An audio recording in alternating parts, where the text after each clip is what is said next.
Watching her husband choose his lover right in front of her, the wife finally woke up at that moment. She realized her husband had never loved her and felt that the 3 years she had devoted to him were not worth it. 3 years ago, an accidental one-night stand brought Raymond and Ella together. Raymond married Ella only out of a sense of responsibility. After marriage, he treated Ella with cold indifference. Ella believed that her genuine love and devotion would eventually win her husband's heart, until she discovered a message from Raymond's first love. Only then did she realize that the only one Raymond truly cared about was his first love, Julia. Because Julia had been disabled while saving Raymond, she could only sit in a wheelchair. Out of guilt, Raymond kept taking care of Julia, but he never shared any of his patience with his wife, Ella, and even forbade her from having children. But the truth about that year's accident was different from what it seemed. Ella had once been a world-renowned violinist. She deeply loved Raymond, and when Raymond became a vegetative patient, she refused to abandon him, insisting on playing the violin for him every day.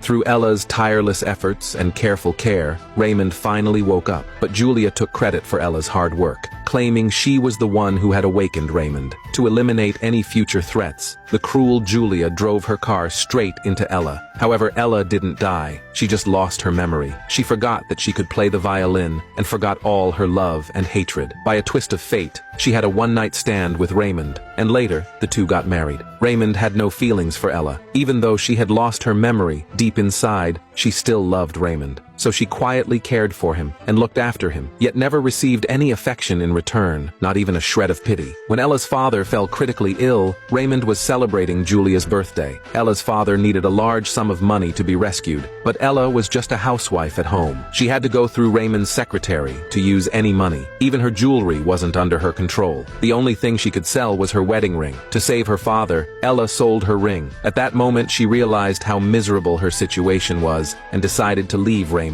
When Raymond returned home, he found that his usually affectionate wife didn't even look at him. Ella was busy packing her things, ready to leave. Raymond wouldn't allow it. He carried her back into the house. Just when Ella was about to give him one last chance, Julia called again, and Raymond left immediately. Ella couldn't help but laugh at herself, then left without looking back. The next morning, Raymond realized his wife had left home, leaving only a divorce agreement. Raymond was furious. He couldn't tolerate anything slipping out of his control. He thought Ella would come back once she ran out of money, not knowing she had already found a job. Ella started working as a waitress at a music restaurant. There, she saw a violin that felt strangely familiar. She didn't know that the violin actually belonged to her. After her car accident and memory loss, the world believed that the famous violinist had mysteriously disappeared. The reason the violin appeared again that day was because the world-renowned maestro Steven was coming to the restaurant. Steven was Ella's teacher, and he had been searching for her for years. Raymond and Julia also attended the banquet. When Raymond saw his wife standing next to another man, he became angry and jealous. He grabbed Ella roughly and demanded that she perform the violin in public, even though she supposedly couldn't play.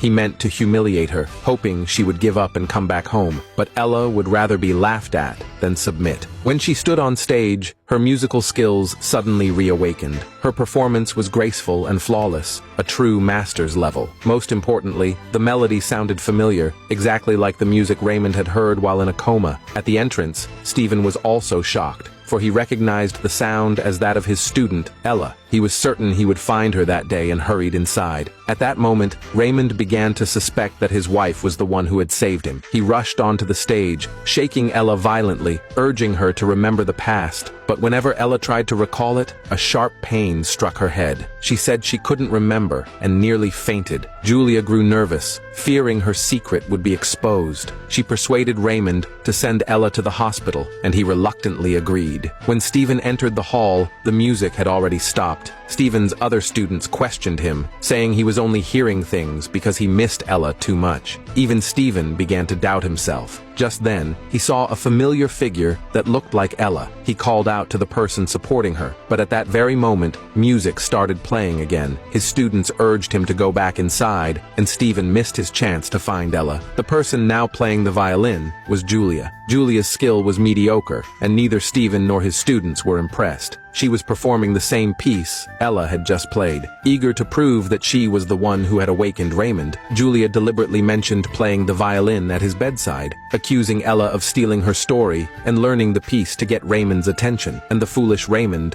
actually believed her.